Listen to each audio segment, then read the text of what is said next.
Me siento aquí, en la oscuridad de mi habitación, con las ventanas cerradas y las luces apagadas, porque sé que algunas historias no fueron hechas para ser contadas. Se infiltran en tu mente como raíces podridas, creciendo despacio hasta que ya no puedas distinguir lo real de la sombra. El bosque de Aokigahara, en Japón, no es solo un lugar de suicidios, es un abismo vivo, donde los árboles engullen almas y devuelven ecos distorsionados. Soy Corvena y estás en el nido del cuervo.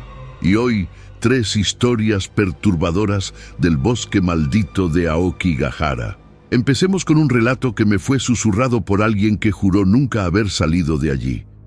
Prepárate, porque lo que viene a continuación puede hacerte cuestionar si estás solo en este mismo momento.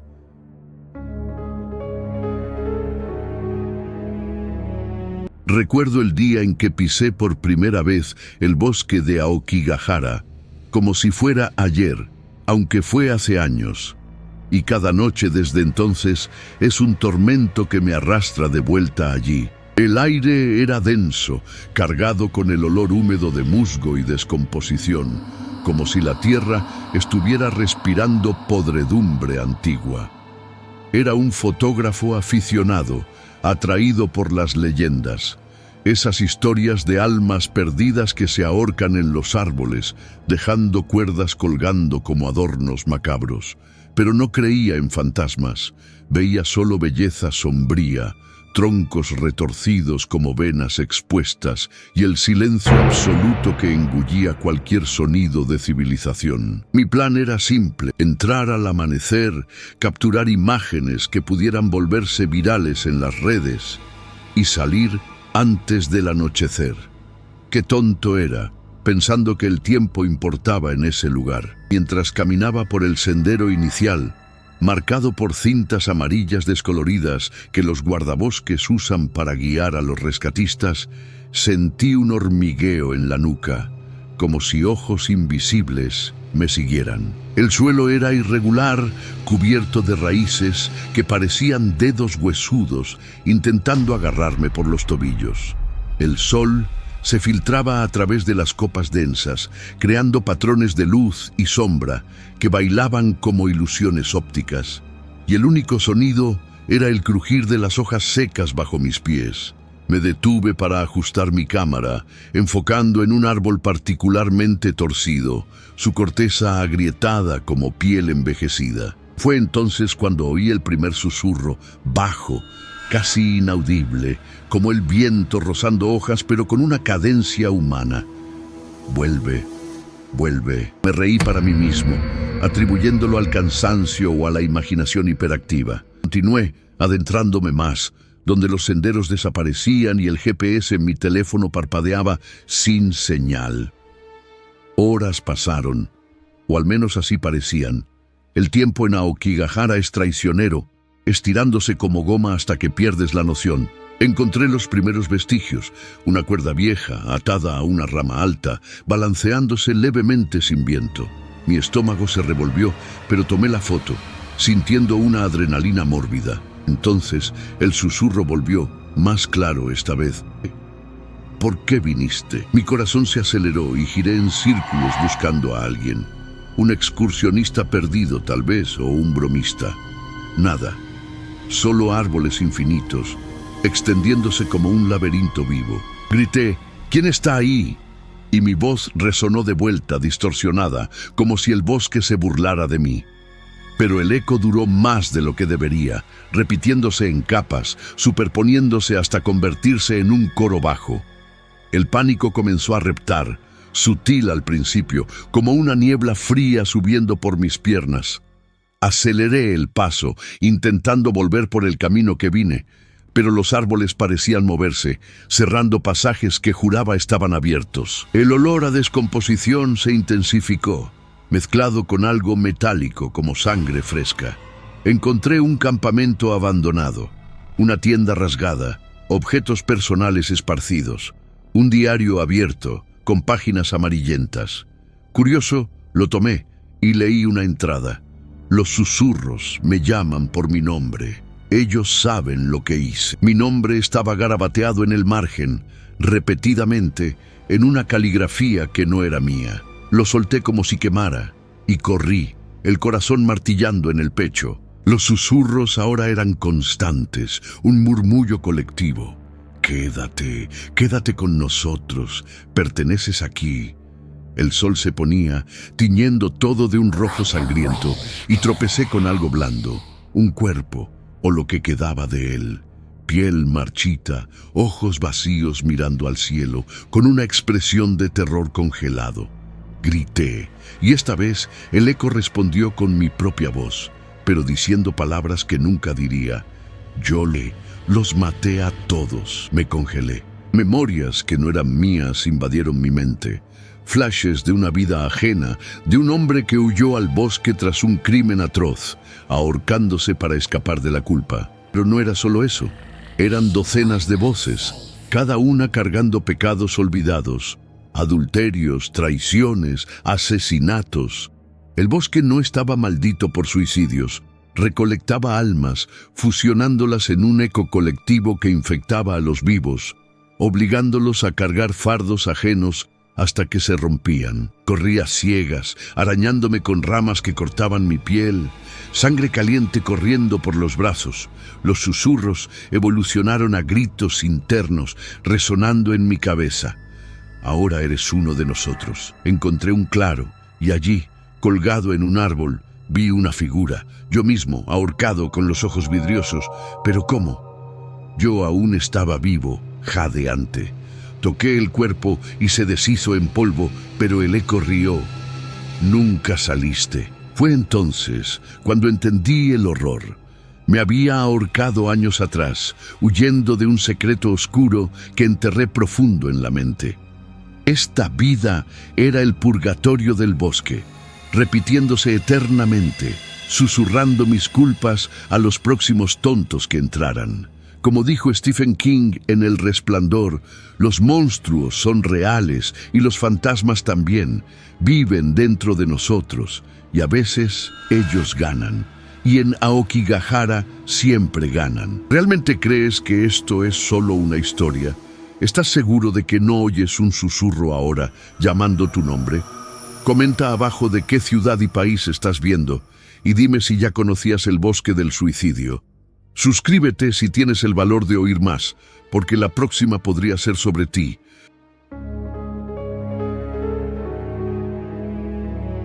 No debería estar aquí contándolo, pero la verdad es que algunas cosas se niegan a quedarse enterradas. Era una tarde de otoño, y el cielo sobre Aokigahara estaba gris, como si el propio aire estuviera de luto. Era un guía local, uno de los pocos dispuestos a llevar pequeños grupos de turistas curiosos por el bosque, pero solo por los senderos seguros, donde las cintas amarillas aún guiaban el camino.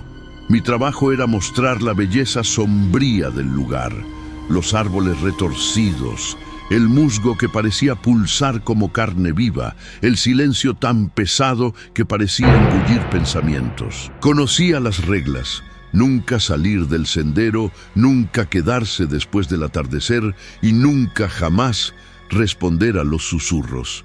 Pero esa tarde, con un grupo de 5 extranjeros, rompí todas esas reglas. El grupo estaba compuesto por una pareja joven, un fotógrafo obsesionado con capturar la esencia del bosque, una mujer de mediana edad que parecía cargar un peso invisible en los hombros y un hombre callado, siempre mirando al suelo como si temiera el contacto visual. Empezamos bien, manteniéndonos en el sendero mientras contaba historias filtradas, evitando las partes más oscuras. El aire estaba frío, con un olor a tierra húmeda mezclado con algo agrio, casi como leche agria. Los árboles parecían inclinarse sobre nosotros, sus ramas formando arcos que bloqueaban la luz. Noté que el fotógrafo, siempre ajustando su cámara, se detenía con frecuencia, frunciendo el ceño ante la pantalla, como si viera algo inexplicable. «Extraño», murmuró mostrándome una foto. En ella había una sombra alargada al lado del grupo, pero nadie estaba posicionado para crearla. Ignoré el escalofrío que subió por mi espina y le dije que era solo un truco de luz. Pero la mujer de mediana edad, que hasta entonces apenas hablaba, agarró mi brazo con fuerza. ¿Ya viste a la sombra que camina?, preguntó, con los ojos desorbitados, brillando con algo que no era solo miedo, sino certeza. Dijo que había oído leyendas sobre una entidad en Aokigahara, una sombra que se adhería a los vivos, imitando sus movimientos, pero creciendo, alimentándose de la culpa o la desesperación de quien la cargaba. Me reí, intentando mantener al grupo calmado, pero el hombre callado levantó la vista por primera vez. «La vi», susurró. «Está conmigo ahora». El ambiente cambió. La pareja comenzó a discutir en voz baja y el fotógrafo borró la foto, diciendo que la cámara estaba defectuosa. Pero sentí algo, un peso en el aire, como si alguien respirara justo detrás de mí. Continué guiando, pero el camino parecía equivocado. Las cintas amarillas desaparecieron y los árboles parecían más cercanos, los troncos casi tocándose, formando túneles vivos. El sonido de nuestros pasos era amortiguado, pero había un eco sutil, un segundo paso que no sincronizaba con el nuestro. Miré atrás y allí estaba, una sombra en el suelo, larga y distorsionada, moviéndose al lado de la mía, pero yo estaba solo en ese tramo. Intenté mantener la compostura, pero el grupo notó mi nerviosismo. La mujer de mediana edad comenzó a murmurar una oración en un idioma que no reconocía, mientras el hombre callado dejó de caminar mirando al vacío. «Ella quiere que me quede», dijo, con una voz tan calmada que era aterradora. Antes de que pudiera responder, el fotógrafo gritó, apuntando a la cámara. La pantalla mostraba a todos nosotros, pero con sombras extras, una por persona y una más, mayor, flotando en el centro. «¡Esto no es posible!», gritó, tirando la cámara al suelo. La pareja se abrazó, llorando, mientras yo intentaba encontrar el camino de vuelta. Fue entonces cuando el bosque pareció despertar. El viento, que no existía momentos antes, rugió a través de los árboles, llevando un gemido bajo, como un lamento de docenas de voces. Las sombras en el suelo comenzaron a moverse solas, estirándose, retorciéndose, como si intentaran tomar forma. Grité al grupo que corriera, pero el hombre callado solo sonrió. «No lo entiendes», dijo. «Ya eligió». Dio un paso fuera del sendero y las sombras lo engulleron, no metafóricamente. Subieron por su cuerpo como humo negro y desapareció, dejando solo un vacío donde estuvo. Corrimos, tropezando en raíces que parecían erguirse para detenernos. La mujer de mediana edad cayó, gritando que sentía manos frías en sus tobillos. La pareja se separó y oí sus gritos resonar a lo lejos, amortiguados por el viento. El fotógrafo se quedó conmigo, pero estaba en pánico, murmurando que veía la sombra en cada esquina, imitando sus gestos. Cuando finalmente encontramos el sendero principal, el sol ya había desaparecido y el bosque estaba oscuro como brea. Llegamos a la entrada, pero éramos solo yo y el fotógrafo. Los otros tres nunca fueron encontrados. Días después, encontré la cámara rota del fotógrafo, dejada en mi puerta. Con miedo, pero incapaz de resistir, la conecté a mi computadora. Las últimas fotos mostraban al grupo, pero en cada una, las sombras extras estaban más nítidas, con rostros vagamente humanos, ojos blancos y bocas abiertas. La última imagen era de mí, solo, pero con una sombra detrás, alta, con manos que parecían garras. Lo peor, aún la veo, a veces, en el rabillo del ojo, en el reflejo de una ventana de noche. Camina conmigo, esperando. Y ahora, mientras lo cuento, la siento más cerca. Como dijo Edgar Allan Poe, todo lo que vemos o parecemos no es más que un sueño dentro de un sueño. Pero, ¿y si el sueño es real y la sombra es tuya? Comenta de qué ciudad y país estás viendo. Quiero saber hasta dónde llegó esta red de terror. Suscríbete si tienes el valor de oír más, porque la próxima historia puede hacerte dudar de tu propia realidad.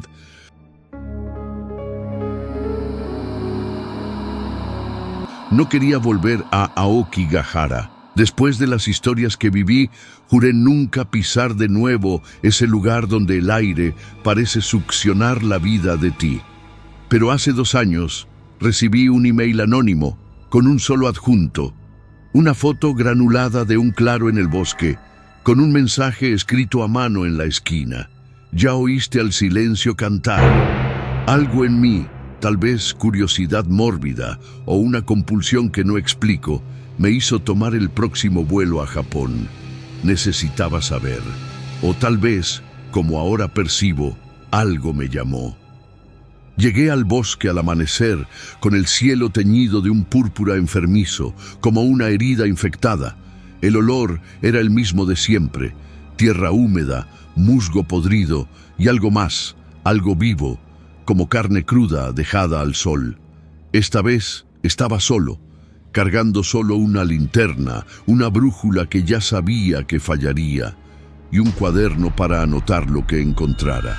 Los senderos iniciales eran familiares, pero pronto se disolvieron en un laberinto de árboles que parecían curvarse para observarme. El silencio era absoluto, no había pájaros, ni viento, ni el zumbido de insectos. Era como si el bosque estuviera conteniendo la respiración, esperando. Caminé por horas, guiado por una intuición que no parecía mía.